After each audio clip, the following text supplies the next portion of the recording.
Muito bom dia, agronegócio. Hoje é terça-feira, 5 de outubro de 2021, 8 horas 53 minutos. Parece que a ordem mundial se restabeleceu novamente depois de 7 horas ontem, sem WhatsApp, sem Instagram, sem Facebook. O mundo virou uma beleza de novo, senhoras e senhores. Aí voltamos às vacas magras, voltamos ao nosso dia a dia e de volta estamos aqui com a nossa abertura de mercado pelo Instagram e pelo YouTube do Notícias Agrícolas, ainda bem, né?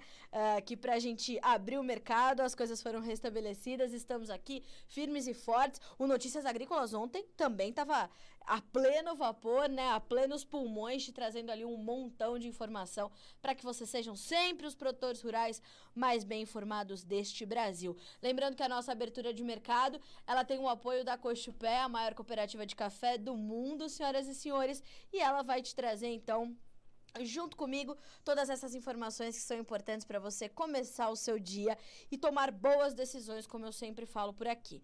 E como a gente sempre faz, eu vou começar pela nossa rodada de preços, na sequência eu vou passar para a questão climática, tá? Vou responder algumas perguntas que vieram ontem, e aí a gente segue aqui com o nosso Bom Dia Agro, com o andamento dos mercados e tudo mais, tá certo? Então vamos começar aqui, como eu falei, com os nossos preços. Bom, mercado da soja opera com certa estabilidade nesta manhã de terça-feira, uma baixa agora de 0,03% para o primeiro contrato, que é o novembro, vale $12,34. Meio que há uma tendência de baixa estabelecida para esse mercado agora, a gente vai comentar sobre isso, tá? Milho, baixa de 0,44%, agora $5,37 no contrato dezembro. Trigo, $7,47, 1,10% de baixa agora. Então, o mercado do trigo devolvendo aí parte das altas que foram registradas nas últimas semanas. Então, tá nesse ínterim. O café também devolvendo um pouquinho hoje, baixa de 2%. O primeiro contrato valendo $1,96 mais 40 por libra-peso. O açúcar sobe 0,4%.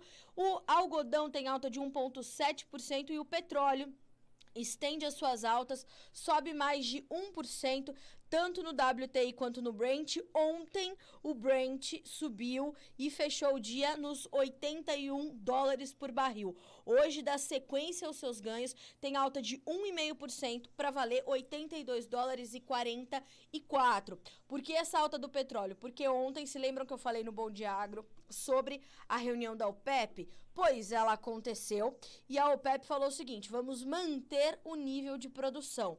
Ué, Carla, mas então por que os preços não estão caindo? Porque a demanda está extremamente aquecida, o gás natural continua disparado, já a gente vai dar uma olhadinha nos preços do gás natural também, e é um Deus nos acuda quando a gente fala de matrizes energéticas, todas elas em alta: petróleo, gás natural, carvão. Consequentemente, isso tudo puxa os biocombustíveis. Já a gente vai falar também sobre o levantamento dos preços da ANP, Agência Nacional de Petróleo, e vamos entender então todo esse complexo. Fato é que o petróleo, portanto, dá continuidade às suas altas e ajuda a puxar não só os preços do açúcar, mas puxa também os preços do óleo de soja, que sobe quase 1% nesta manhã de terça-feira, bem como puxa também outros óleos, como é o caso, por exemplo, do óleo de palma lá na Malásia, que é o maior produtor mundial, e o óleo de palma está renovando, segundo informações da Agriinvest Commodities, as suas máximas históricas, senhoras e senhores.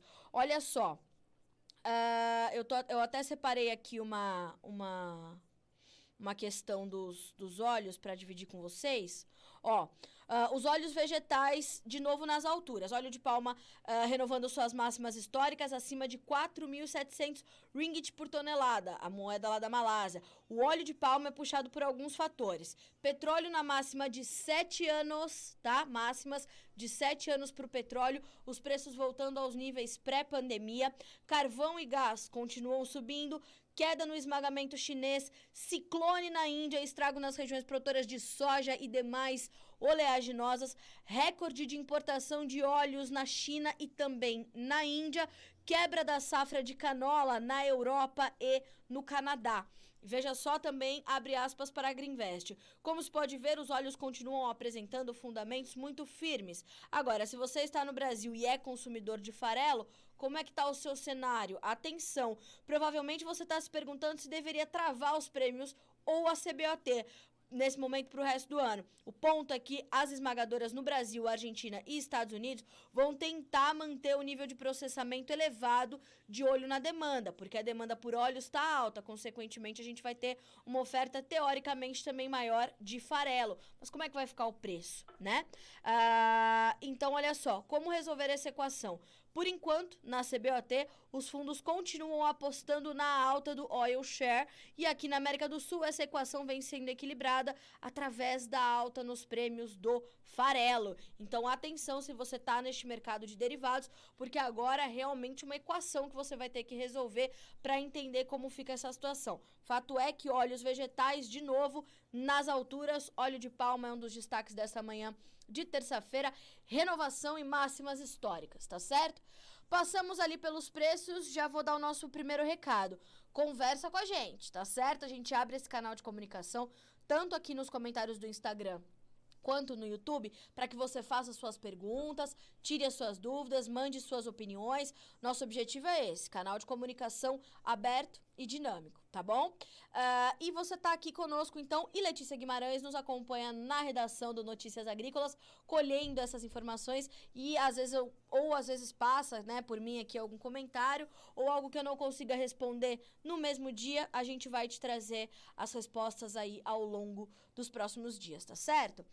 Eu vou falar um pouquinho sobre o clima agora, a previsão do tempo para essa terça-feira, né, e o que a gente tem observado, porque isso impacta diretamente no andamento dos preços dos grãos. E é sobre isso que a gente vai falar na sequência. Então, hoje eu vou começar pelo clima. Então, se você quer saber de alguma informação, já vai mandando pra gente por aqui e eu vou te respondendo ao longo do nosso bom dia, tá bom? Olha só, informações da Clima Tempo. O centro-oeste, o norte e o sudeste do Brasil podem ter temporais nesta terça-feira, dia 5 de outubro. No final de semana, a gente viu as chuvas chegarem no sudeste, né? Então, tivemos bons volumes no estado de São Paulo, Rio de Janeiro, Minas Gerais, alguma coisa no Espírito Santo também, mas essas chuvas começam a se mostrar um pouco mais generalizadas no sudeste, na região sudeste do Brasil, neste início de semana. E agora, essas possibilidades de pancadas de chuvas aí para o centro-oeste e também para o norte do Brasil, tá? Olha só o que nos diz a Clima Tempo. A chuva mais volumosa deve ocorrer no Acre, em Rondônia, sul do Amazonas e na divisa, atenção, entre Mato Grosso do Sul e Goiás. Deve chover bastante também no norte de São Paulo, Triângulo Mineiro, sul de Minas Gerais, tomara que chegue para dar um alívio para os cafezais por ali. Na zona da Mata Mineira, mesma situação, não podemos esquecer que na zona da Mata Mineira já floriu o café, as floradas estão lindíssimas, são as primeiras floradas da nova safra, só que elas precisam de chuva para vingar. E também no norte do Rio de Janeiro. A chuva será frequente no litoral de São Paulo. Você que está pensando em pegar uma prainha no feriado do dia 12 de outubro, já a Clima Tempo falando que pode chover até 100 milímetros no litoral paulista, tá? E também no centro-sul do Rio de Janeiro. Sol, calor e tempo seco no norte de Minas e norte do Espírito Santo, tá? Olha só também o que diz a Clima Tempo. O sol predomina sobre o sul do Brasil, mas a temperatura fica baixa por conta da influência do ar frio de origem polar, né? Aqui no interior de São Paulo, em Campinas, hoje tá um vento bem geladinho, o tempo tá nublado, tá fechado, é possível que já a gente receba chuva. Hoje era possível também que amanhecesse com geada em algumas regiões de Rio Grande do Sul e também de Santa Catarina. Então, você que está aí nessa região e quiser nos informar sobre o que está acontecendo por aí, quiser mandar suas informações, por favor, fique à vontade, a gente quer saber como é que estão as coisas por aí, tá? Mande as suas informações, se geou aí na sua região, se não geou, como é que estamos. A gente quer saber se está chovendo, né, aí na sua região, na sua propriedade, se você está conseguindo plantar a sua soja, é isso. O seu Antônio, né, aqui no YouTube conosco, bom dia, Carla, as coisas não tem mais freio, não tem, seu Antônio? Não tem, realmente a situação é dura, né? A gente que tem. Eu tenho 35 anos, né? Mas eu já vivi dias melhores também quando as coisas eram mais maneirinhas, viu, seu Antônio? Agora é um mundão velho sem porteira e todo mundo, vambora, né? Vamos ver pra onde vamos. Bom, falamos do clima. Por que eu comecei então com as informações do clima, senhoras e senhores? Porque na sequência a gente vai falar sobre o mercado de grãos. E o mercado da soja, especificamente, ele tem uma influência bastante forte agora das questões climáticas aqui no Brasil para o avanço do plantio e, consequentemente, para a gente entender como vai ser a safra e a oferta que o Brasil vai trazer ao mercado, né, nessa sua nova temporada. Olha só a Leandra nos trazendo informação por aqui, ó. Frio no sul, 7 graus, tempo aberto e sem geada. Sem geada já é legal. Tempo aberto também, esse friozinho com o tempo aberto é sucesso, né, Leandra? Tomara que chova aí em Santa Catarina e vocês consigam... não sei se vocês estão em Santa Catarina ou Rio Grande do Sul, né? Mas enfim. Então a gente tá ali nessa toada, né, de olhar para o plantio brasileiro. Esse bom avanço, a janela de plantio sendo coberta aí pelos produtores, os produtores conseguindo cumprir, claro que tem problemas, claro que há produtores sofrendo, há produtores que tiveram de plantar no pó, escolheram plantar no pó, esperando por essas chuvas. Óbvio que existem também esses casos, mas em linhas gerais o que a gente tem visto é um bom início, né? É uma boa largada da safra 2021-22. Então, olhando para isso, né, o mercado encontra espaço para ceder um pouquinho lá na Bolsa de Chicago. Então, este é um ponto, né? Plantio da soja caminhando bem aqui no Brasil. Já já a gente vai ter que começar a voltar também os olhos um pouquinho para a Argentina, saber o que a Argentina vai trazer para o mercado nessa nova temporada. Legal? Fator número 2 de pressão para os preços da soja, colheita americana, avançando bem, superando. Ontem foi divulgado o relatório semanal de acompanhamento de safras do USDA, superando o ano passado, a média dos últimos 5 anos e também as expectativas do mercado. A área colhida na soja chega a 34%. Na semana passada eram 16%, então veja o bom avanço que a colheita fez em uma semana. A expectativa do mercado era 32% e a gente tem aí o número da média 29% ou 30%. Então, a gente tem uma condição de colheita muito favorável. Soma-se a isso uma volta da logística americana. Então, esse é uma situação de equilíbrio, mas nesse momento a colheita chegando, ela vem trazendo mais oferta ao mercado e as exportações que estão atrasadas, começam a fluir melhor. Mas como é que vai ficar o comportamento do produtor, né? Ele vai vender um pouco mais, vai vender um pouco menos? Ele já está olhando para a sua safra 22, 23, senhoras e senhores.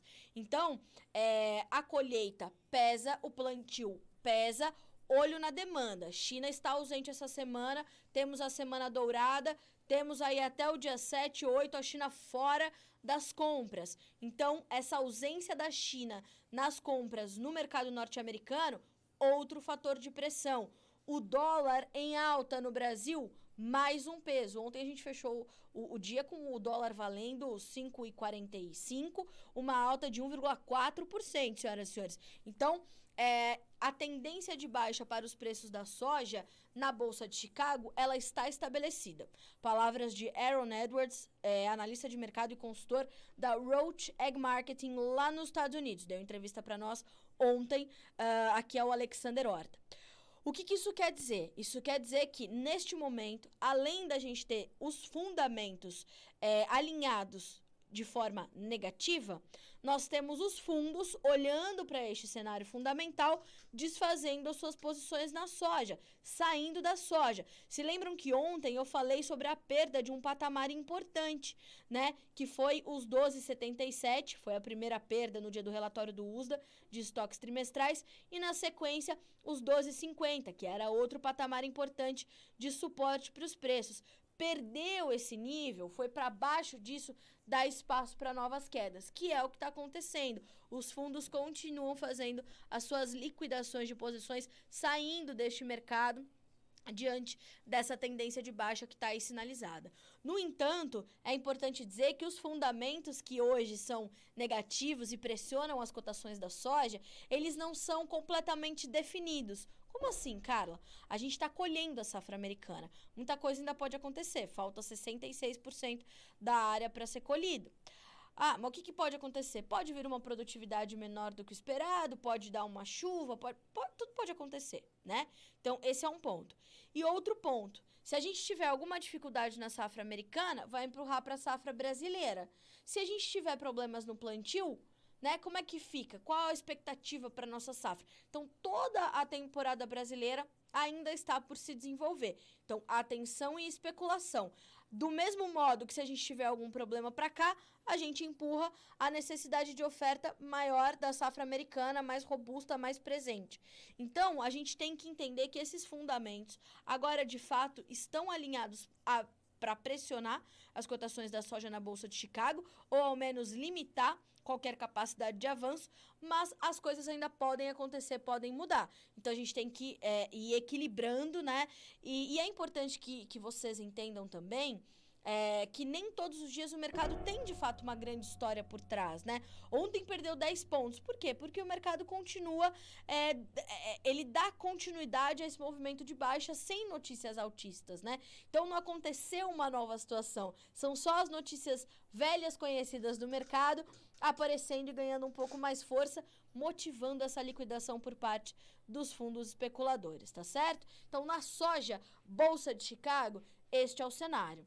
Aqui para o Brasil, embora a gente veja alguns recuos de preços, e de fato eles têm acontecido no interior do país ontem, a gente viu de fato uma movimentação de queda para as cotações, elas não foram generalizadas e elas também não acontecem na mesma intensidade e na mesma velocidade em que acontecem as baixas em Chicago, porque ainda nós temos o suporte do dólar, 5,40 mais, e a gente tem o suporte dos prêmios, principalmente para a soja disponível. A gente ainda está falando numa soja base Porto, soja 2021, na casa de R$172. Quando a gente olha para a safra nova, acima de 160, de olho no dólar e no dólar futuro, que está mais alto do que o spot, que, como eu falei, fechou a 5,45. Então, a gente tem aqui no Brasil, essa sustentação que vem desses outros dois componentes do tripé de formação dos preços da soja.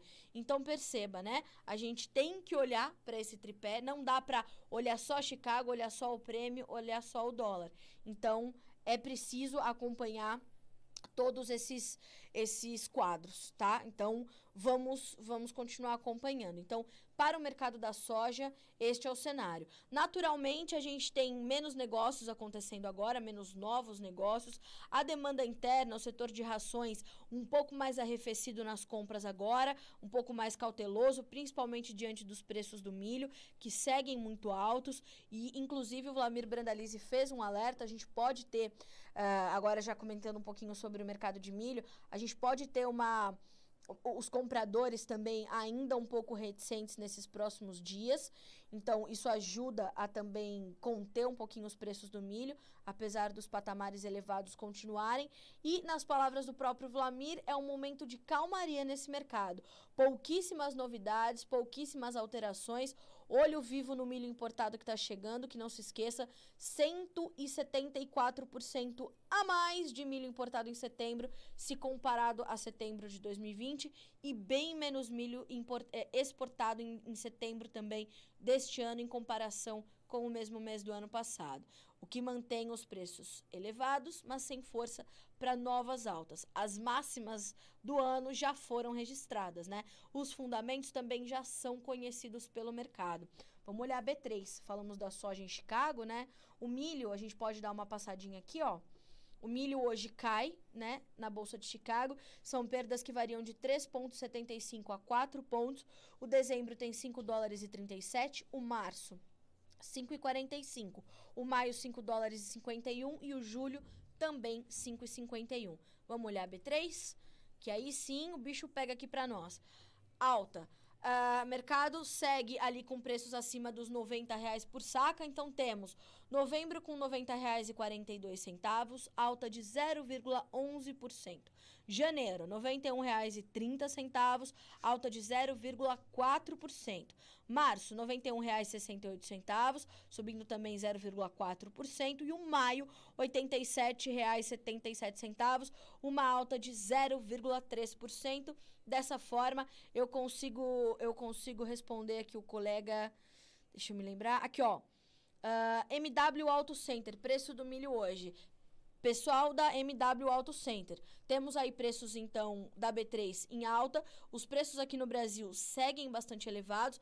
Posso até abrir aqui o nosso mercado físico para a gente dar uma olhadinha como é que estão as cotações do milho no nosso mercado interno. Vamos dar uma olhadinha? Pessoal, todas essas cotações que eu passo para vocês durante o Bom Dia Agro, elas estão disponíveis no Notícias Agrícolas. Tanto o andamento dos mercados futuros em tempo real, todas elas estão na nossa página inicial. Então, a gente tem Chicago, B3, Bolsa de Nova York, tá tudo ali, tá? Petróleo, ouro... Tá tudo ali reunido, tá? Café, suco de laranja, algodão e tudo mais. Inclusive, hoje o algodão tá subindo forte. E a Bolsa de Chicago e também a B3, com café, boi, soja e milho, né? Vamos falar já do mercado do boi, tá? Deixa eu abrir aqui o mercado físico. Olha só, mercado físico muito sustentado. Não Me Toque no Rio Grande do Sul, R$ 83,00. Ponta Grossa, 88. Castro, no Paraná, R$ 90,00. Palma Sola, Santa Catarina, R$ 90,00. Vamos para o Mato Grosso, a gente está falando de um milho em Alto Garças a R$ 82,00 por saca. É isso mesmo. Jataí, no Goiás, R$ 80,00. São Gabriel do Oeste, no Mato Grosso do Sul, R$ 83,00. Eldorado, no Mato Grosso do Sul, R$ 84,50. Campinas, São Paulo, R$ 93,08. Itapetininga, São Paulo, R$ 91,00. Porto de Paranaguá, 86. Esses 86 é uma alta expressiva, inclusive em relação aos últimos dias, que a gente viu o preço do milho base Porto 80, 82, puxado pelo dólar. Mas veja que na paridade de exportação, se a gente descontar as despesas logísticas, muitos pontos do interior do país pagam melhor do que a exportação, que é o que o produtor de milho, o vendedor, está fazendo, inclusive. Então... estamos aí de olho, tá? Estamos acompanhando. Bom, então essas são as informações e os nossos comentários sobre o mercado de milho, tá? Já essa abertura vai estar disponível para você no Notícias Agrícolas, a abertura do mercado do milho. Da soja já tá lá em destaque, você já pode conferir essas informações, tá certo? Bom, agora eu quero responder duas perguntas que foram feitas para mim ontem aqui no Bom Dia Agro. Porque uma delas vai ser pauta de uma entrevista às 10h30, horário de Brasília, com a doutora Samantha Pineda, especialista em Direito Ambiental. E uma dessas perguntas foi sobre a CPR Verde. Aí o pessoal do Direto na Fazenda, inclusive, nos complementou aqui os comentários, falando sobre essa condição, né? Tô até procurando aqui, que eu anotei algumas informações para dividir com vocês. Que a CPR Verde tinha passado, foi aprovada. O que é a CPR Verde? A CPR, vocês já conhecem, é aquela forma de garantia de entrega do produto. Soja, milho, trigo, né? Não importa. E agora a gente tem a CPR Verde, que é a CPR, o que é? A cédula do produto rural. E agora a gente tem a CPR Verde, que é uma forma de entrega, garantia de entrega, venda de créditos para o mercado de carbono.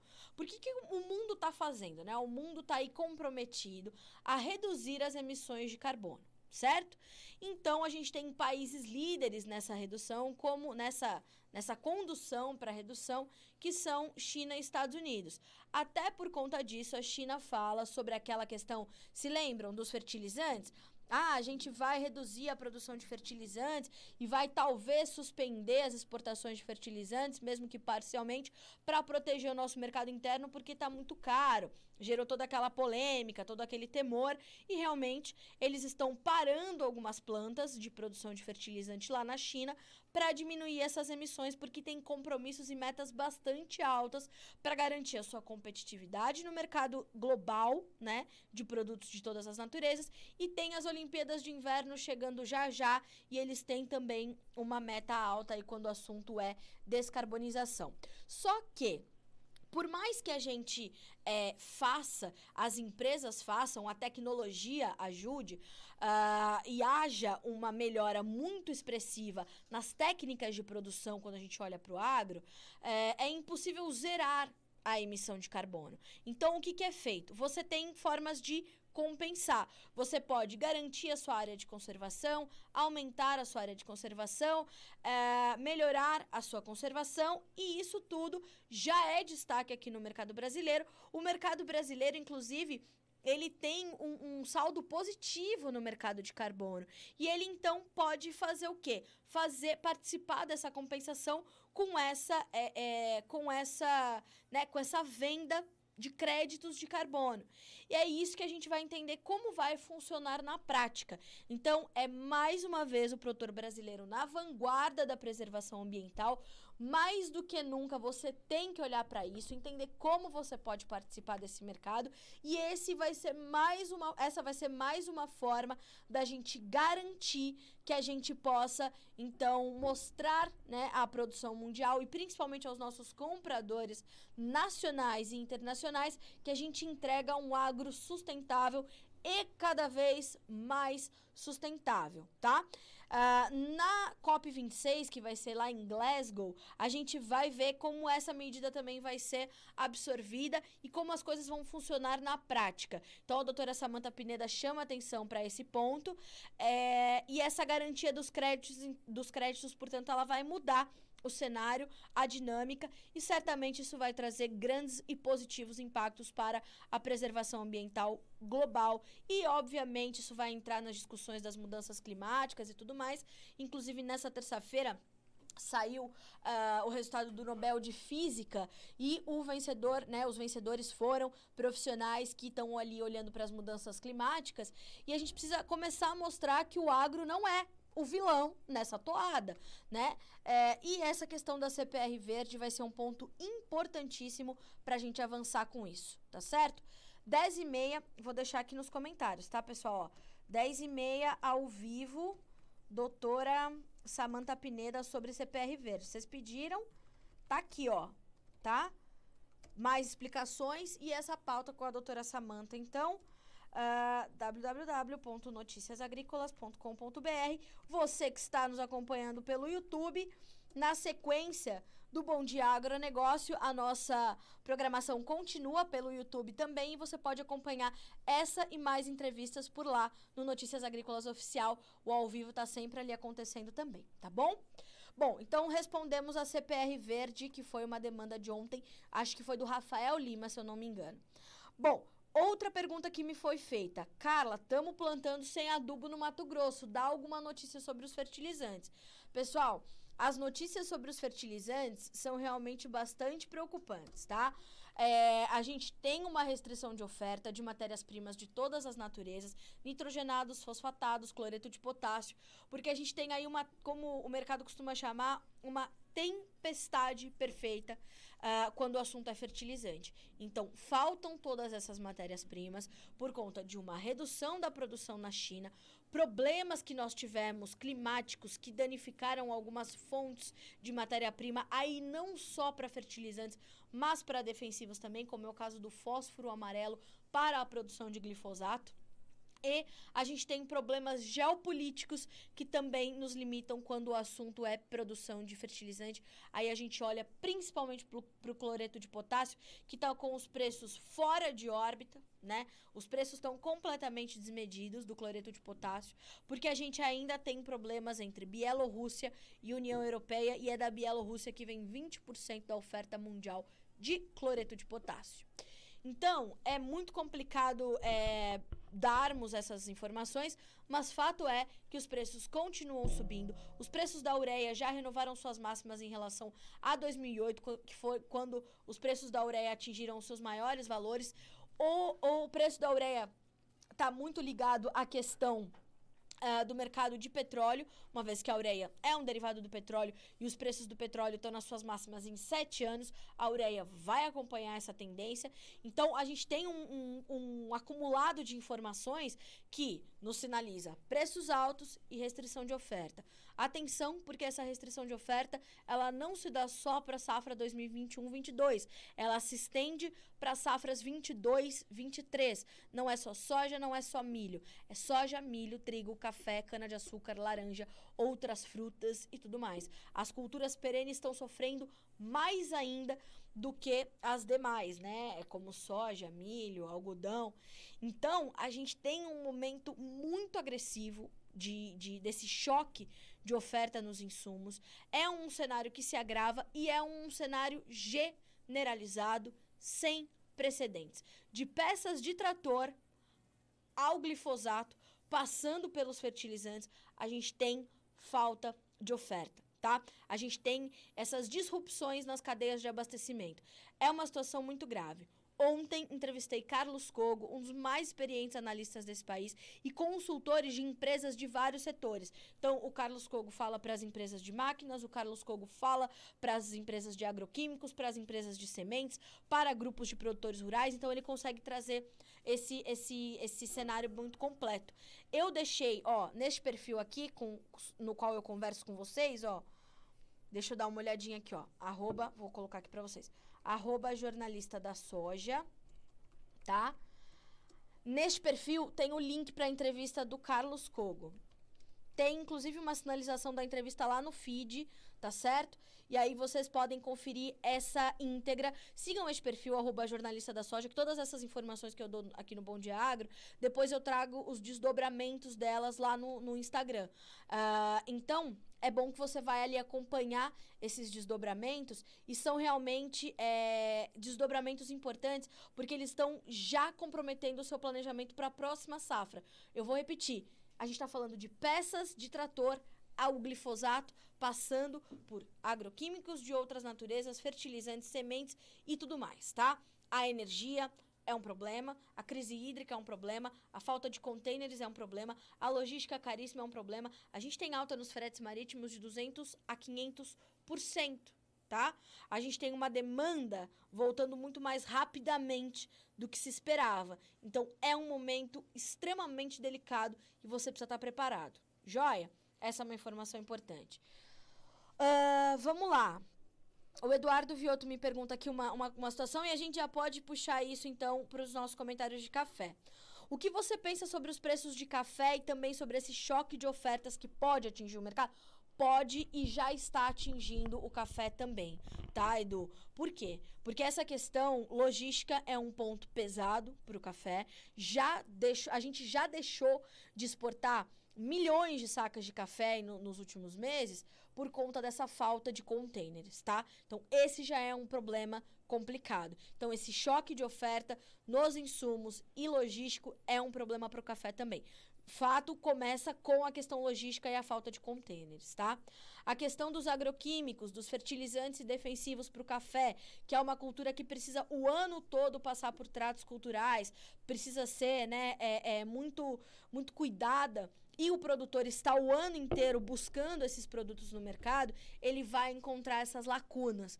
Então, isso certamente vai impactar aí no seu planejamento, na sua estratégia e nessa sua estratégia, principalmente de tratos culturais. Os custos de produção seguirão elevados. Para essa safra, os fertilizantes puxaram forte os custos de produção de praticamente todas as culturas. No café não foi diferente.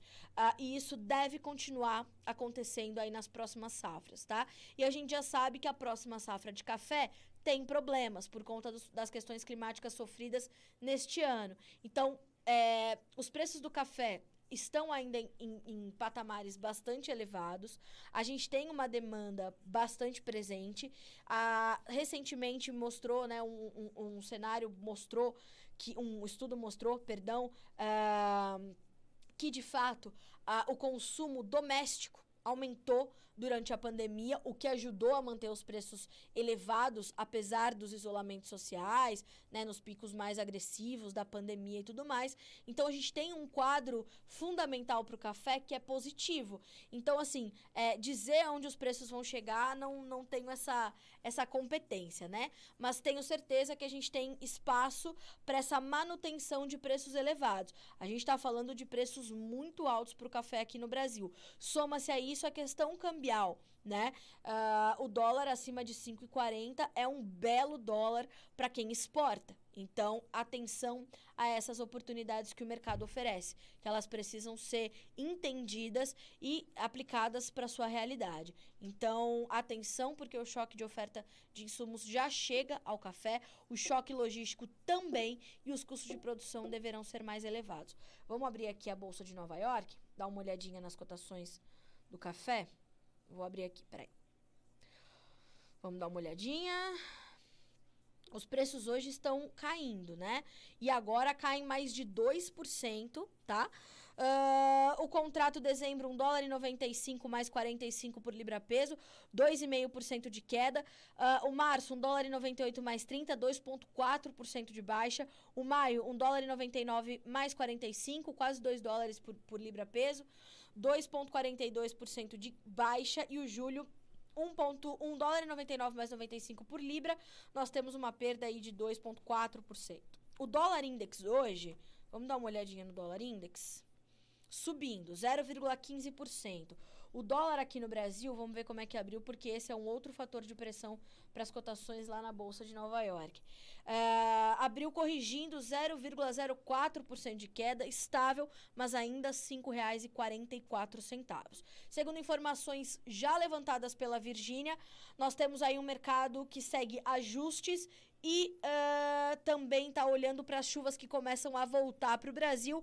De olho nessas projeções, nessas previsões climáticas, o mercado passa a realizar lucros depois das altas fortes que teve nas últimas semanas, justamente motivadas pelos fundamentos, como eu acabei de dizer, tá bem? Então, este é o cenário para o mercado do café. Edu, se eu não te respondi, se ficou mais alguma dúvida, por favor, manda aqui pra gente e a gente vai te respondendo ao longo aqui do nosso Bom Dia Agro, tá? Se eu não conseguir te responder hoje, e vou levar essa pauta de quantos preços podem alcançar ainda no final. Quanto é que os preços podem alcançar diante do cenário que a gente já tem, né? Deixa eu dar uma olhadinha aqui nos nossos... O Thiago nos dizendo que o som tá baixo. Realmente, Thiago, a gente tá com esse problema e como não é generalizado, a gente ainda não conseguiu identificar onde tá a fonte do problema, mas estamos trabalhando para que fique tudo bem, tá? O Denis também nos falando que o som tá bem baixinho, a gente tá trabalhando aqui para corrigir isso. Ituri Vanf, com a volta da China, a arroba do boi tem fôlego de chegar aos R$320 no final de outubro. Vamos falar de mercado pecuário, então? Vamos nessa. Olha só, essa é uma pergunta muito boa. A gente precisa entender quando a China vai voltar efetivamente ao mercado e aí sim entender se isso tem força o suficiente para levar a arroba de volta aos R$320. A gente está falando 2 meses até o final do ano, né? Não sei se a gente tem espaço para a volta dos 320, mas eu entendo que com a volta da China a gente tem espaço para uma recuperação das cotações com certeza, uma vez que a China é nosso principal comprador, né, comprador internacional. Então, acho que a gente vai ter que continuar monitorando. A semana já começou com as indústrias fora das compras, há uma pressão negativa em São Paulo, em outras praças também de comercialização e processamento, né, do boi, e quem está ofertando, quem quer negócio, quem está tentando fazer compras, está ofertando entre R$280 e R$285 por arroba no mercado paulista. Não vai fazer negócio, né? Os negócios estão meio emperrados porque o produtor está ali de olho. Mas precisa ter atenção também ao confinamento, que ainda está caro, né? Os custos para o confinamento estão altos. Então, o que acontece? A Radar Investimentos já trouxe esse alerta. A semana vai ser bastante desafiadora para o confinamento, porque a gente tem a volta das chuvas e a China fora das compras. Então, vai somar esses dois fatores, o pecuarista vai ter que tomar uma decisão. Não vai ser uma decisão fácil, né? Mas ele vai ter que tomar uma decisão. Vamos dar uma olhadinha como é que estão os preços hoje Mercado futuro do boi, nossa B3 aqui no Brasil. Vamos dar uma olhadinha. Aí a gente parte para as informações da Scott Consultoria. Mercado hoje está recuando, tá? E recuando forte. O dezembro, R$234. Opa, perdão. Abri a tela errada. Perdão, o mercado está subindo. O outubro está valendo R$278,50 por arroba. O novembro, R$280,60. E o dezembro, R$266,90 por arroba. Por isso, viu, pessoal da... não vou me lembrar aqui agora o perfil que me fez essa pergunta do boi gordo, mas a gente tem, portanto, até o mercado futuro já distante desses 320. Então, a gente precisaria ter informações fortes o suficiente, uma atuação da indústria também mais agressiva para a gente retomar esses 320. Vamos dar uma olhadinha, tá? Aí vamos entendendo. A exceção, hoje as altas são mais de 1% nesses contratos que eu acabei de listar. O janeiro é a única exceção, tem uma leve baixa de 0,1%, mas vale R$294,15 por arroba. Vamos dar uma olhadinha aqui no que nos diz a Scott Consultoria? Vambora, ó. Em São Paulo, o mercado do boi gordo iniciou a semana calmo, com grande parte das indústrias fora das compras. As escalas de abate atendem à necessidade dos frigoríficos, uma vez que o mercado interno segue com o consumo mais comedido. E é isso, né? A inflação pesa diretamente e forte nos preços dos alimentos e vice-versa. Os preços dos alimentos têm um peso muito agressivo no mercado brasileiro, na economia brasileira, muito forte. Se a gente for comparar com outras áreas do mundo, né, outros países, é diferente. Então, nós temos mais componentes inflacionários. E, diante disso, o consumo de proteínas mais caras, como é o caso da carne bovina, ele fica mais contido. Então, este consumo mais contido ajuda a manter o mercado pressionado, porque a gente vinha muito apoiado nas exportações, né? E com a China fora dessas compras, a gente sente a pressão imediatamente. Segundo o levantamento da Scott, as cotações do boi, vaca e novilha gordos ficaram estáveis na comparação com a última sexta. R$293 por arroba de referência, mercado paulista, para o boi gordo, R$277 arroba da vaca e R$293 também a novilha, tá? Esses são preços brutos e a prazo, informações da Scott Consultoria, ok? Então, essas são as nossas informações do mercado do boi gordo. A Tamires perguntou pra gente sobre o mercado de suínos, né? Como é que tá? Alguma novidade na suinocultura? Como é que tá esse mercado? Um abraço pra você também, Tamires. Obrigada pela companhia. Bom, pessoal, quando a gente olha pro mercado de suínos, a gente vê um mercado ainda mais esperando também essa retomada do consumo interno, embora a gente veja uma melhora, né? Porque também a carne de porco é uma carne mais acessível do que a bovina, por exemplo, nessa comparação. Mas a gente tem também a carne de frango e os ovos, que nessa concorrência vão acabar ganhando um pouco mais de espaço. As nossas exportações desempenham bem, mas já não tem tanta força. Então, Letícia está colocando aqui, né? A Letícia, que é a nossa especialista em mercado de proteínas animais, granjeiros principalmente. A Letícia nos coloca aqui, ó.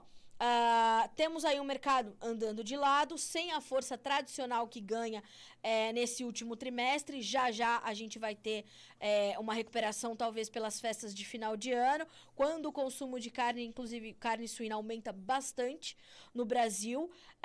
Mas ainda aquela velha história, né? Acho que desde o começo do ano a gente está falando sobre isso. Os custos de produção estão muito elevados.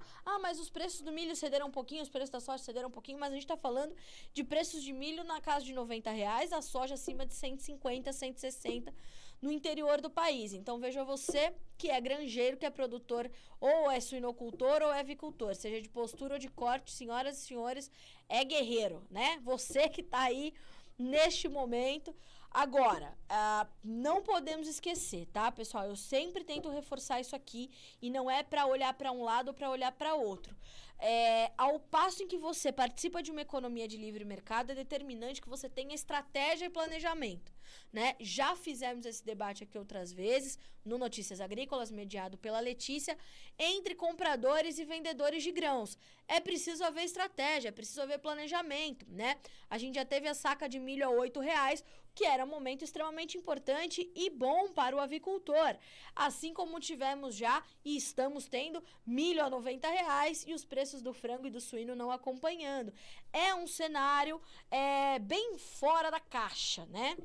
A gente está importando muito milho para tentar mitigar os efeitos das altas do preço do milho aqui no Brasil. A gente tem um consumo interno que, vez ou outra, é estimulado pela chegada dos auxílios emergenciais.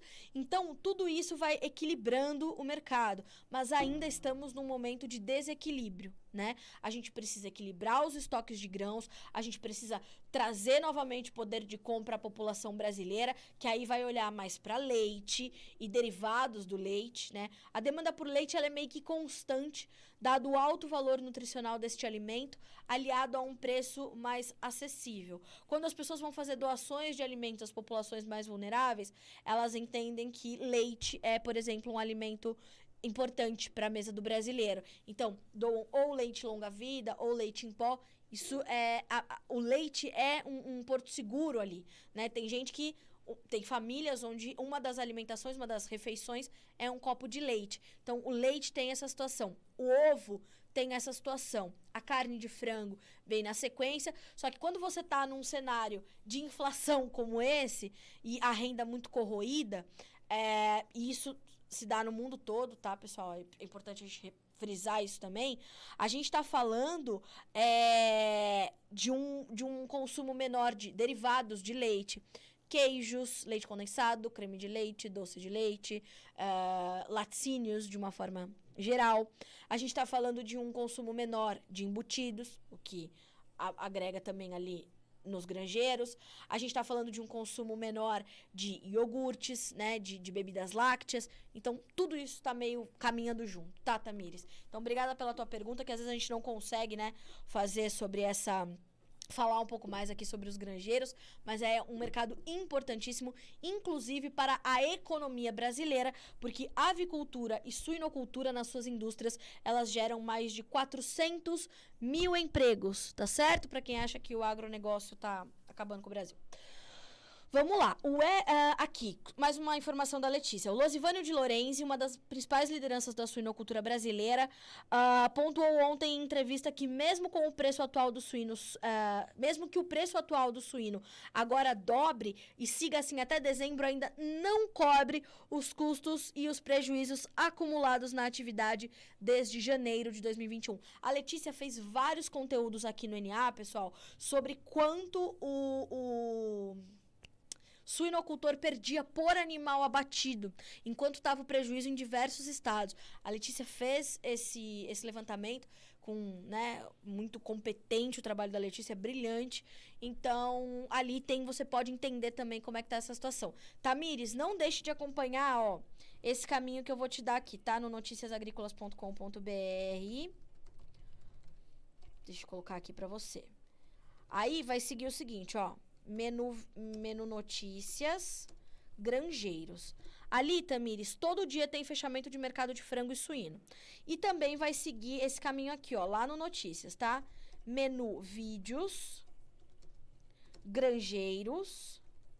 Ali tem entrevistas também o tempo todo sobre esses mercados. Aí vamos falar de exportação, produção, custo de produção, atual momento do mercado, tá? Tem todas essas informações ali nesses dois caminhos que eu dei, certo? Bom, vamos dar uma olhadinha no que já é notícia neste site, senhoras e senhores. Vamos ver quais são as informações que já dão abertura aqui ao nosso dia, né? Pelo CPEA, notas do CPEA que acabam de chegar. Açúcar, média do indicador avança 11% em setembro.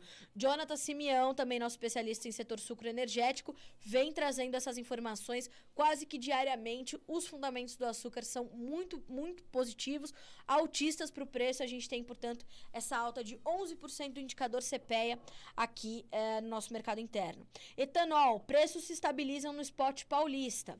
Trigo, valores apresentam movimentos distintos entre regiões. Já já vai começar a nossa colheita de trigo, o mercado pode sentir um pouquinho, tá? Mamão, pelo CPEA, preço do Formosa atinge o maior valor nominal dos últimos 5 anos, melhora da demanda. CPR verde poderá ser usada em operações que envolvam conservação e recuperação de florestas nativas. Te espero às 10h30, horário de Brasília, para tirar suas dúvidas sobre CPR verde com a doutora Samantha Pineda, tá bom? Dólar perde terreno contra real após fortes ganhos da véspera, então a gente já comentou sobre isso, mercado corrigindo. Janet Yellen, lá do Tesouro Americano, ó. Janet Yellen diz ser absolutamente essencial que teto da dívida americana seja elevado. De um lado vem isso, de um lado vem os republicanos falando precisamos conter o teto da dívida ou vai ser um Deus nos acuda, vamos escalonar a dívida pública americana. Ainda estão lá debatendo esse assunto, isso pesa diretamente no mercado financeiro, tá? Mercado do café também já aberto para você, cotações do milho também já abertas para você, mercado já aberto, então soja, milho, café e açúcar já disponíveis para você. Feijão pelo IBRAF, baixo volume de negócios realizados devido a pane no WhatsApp.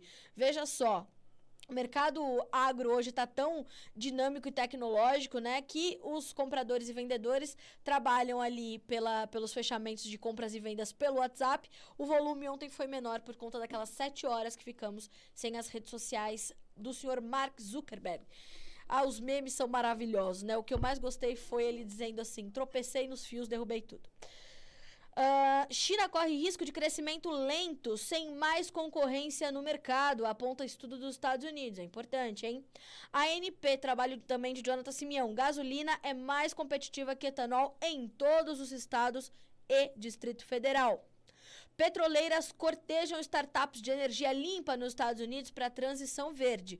Essa questão da transição verde, pessoal, ela é extremamente importante, é realmente o caminho que o futuro vai fazer, mas o que a gente viu é que, assim, foi feita uma aposta muito grande nessas energias limpas, renováveis, mas ela não foi talvez bem estruturada que as outras matrizes energéticas, incluindo o carvão, que tem um índice de poluição muito alto, voltou para o mercado, né? Então, vamos olhar para isso, tá? Vamos entender. Fiz uma entrevista com o professor Flávio Inácio Inocêncio sobre o mercado de petróleo, muito boa, que ele explica toda essa transição e é importante você dar uma checada nela também, tá? Vou colocar aqui, ó, menu vídeos.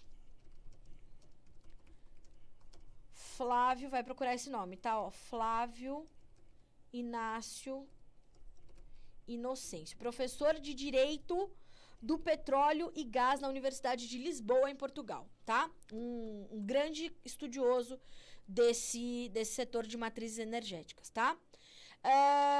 Terminal de cargas de Paranaguá movimenta maior volume mensal de carnes e congelados da história. Embarque de carne de frango no trimestre julho-setembro são recorde para os últimos 12 trimestres. Boa notícia. Índice japonês Nikkei vai à mínima em um mês com temores sobre inflação e crescimento. Se lembram que eu falei sobre a inflação ser um quadro global? Tá aí, ó. E hoje, na nossa agenda, um dos destaques é o IBGE, que vai divulgar a produção industrial de agosto. Vamos ver quais são os nossos outros compromissos. No mercado financeiro, vamos ter a pesquisa industrial mensal, né, a produção física aqui no Brasil pelo IBGE, o PMI composto, né? No mercado financeiro dos Estados Unidos, a gente tem balança comercial, índice Redbook, PMI composto, otimismo econômico, índice do setor manufatureiro e discursos de autoridades monetárias, além dos dados semanais dos estoques de petróleo bruto pelo API, ou API, ou American Petroleum Institute, ok? No agronegócio, o DERAL vai atualizar as lavouras paranaenses, o IMEA as lavouras do Mato Grosso, e a gente vai ter esses dois números já já disponíveis para você aqui no Notícias Agrícolas, tá certo? Senhoras e senhores, acho que por hoje Por enquanto é só, enquanto nós estamos aqui conversando paralelamente, a equipe do Notícias Agrícolas continua te trazendo informações em primeira mão, é o chamado hard news do jornalismo, né? Informação minuto a minuto para você que nos acompanha por aqui. Lembrando que nós queremos que você faça sempre parte da nossa equipe e para isso a gente te espera com as imagens do seu dia a dia, do Brasil que produz. Não se esqueça de mandar suas fotos para nós pelo WhatsApp 19 99767 0241. Esse número que aparece aí na tua tela. Pelo e-mail safras@noticiasagricolas.com.br, safras@noticiasagricolas.com.br, ou você pode mandar pelo próprio Imagens do Dia, vai lá na nossa home, na nossa página inicial, procura a seção Imagens do Dia, clica, vai ter um botão lá, envie sua foto, vai preencher um campo ou outro, que é o quê? Nome, sobrenome, cidade, estado, manda tua foto e a gente quer ver o teu Brasil que produz, tá certo? A gente tá esperando o retrato da sua propriedade, da sua safra, da sua equipe, não importa, a gente quer te ouvir, a gente quer te ver, tá bom? A Marisete nos dando este recadinho aqui, ó. A Conab já saindo pro levantamento da safra de cana-de-açúcar. Estamos esperando, Mari. Assim que sair, me manda que a gente já posta aqui no Notícias Agrícolas, tá bom? Conab sempre trabalhando muito alinhada conosco aqui no Notícias Agrícolas. Tudo que eles divulgam, a gente dá sempre aqui para vocês em primeira mão. Senhoras e senhores, boa terça-feira para todo mundo. Que seja muito produtiva, de muito trabalho. Bons negócios para você. Amanhã tem mais. Continue nos acompanhando pelo noticiasagricolas.com.br. A gente se encontra nessa quarta. Fechado? Até amanhã.